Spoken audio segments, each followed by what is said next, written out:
Welcome to our channel. Today we how to subscribe to Klaviyo SMS for abandoned cart recovery, full guide step by step clearly. Once logged in, navigate to the Lists and Segments section from the dashboard menu. Create a new list specifically for abandoned cart recovery. Label this list clearly for easy reference. Next, go to the Profiles section and make sure the SMS functionality is enabled for the profiles in your new list. If it's not enabled, click on the profile and select the option to enable SMS.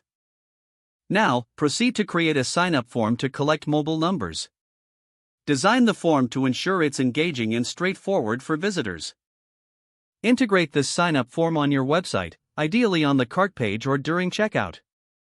After setting up the form, ensure it complies with SMS regulations by including explicit consent language. Next, navigate to the Flows tab in Klaviyo. Create a new flow dedicated to abandoned cart recovery. Set the trigger for this flow to activate when a customer adds an item to their cart but does not complete the purchase. In the flow, add an SMS message to be sent out as a reminder to the customer. Customize the SMS message to include personalized elements, such as the customer's name and the items left in the cart. Make sure to add a clear call to action in the SMS that directs them back to their cart. Once your SMS message is crafted, set the timing for when it should be sent after the cart abandonment occurs. Configure any additional actions in the flow, like follow-up emails or reminders. After finalizing the flow, thoroughly test it to ensure everything works as intended. Monitor performance and adjust your messaging based on customer engagement metrics. This will help improve the effectiveness of your abandoned cart recovery strategy. With everything set up, customers will now receive timely SMS reminders to complete their purchases. If the page does not load, refresh the browser or try again in a private or incognito window.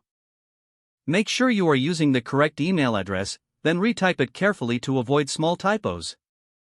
If your password is not accepted, use the reset option and create a new strong password you can remember.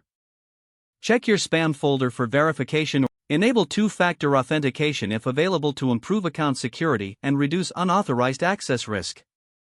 After signing in, review your profile details so your contact information and settings are accurate and current.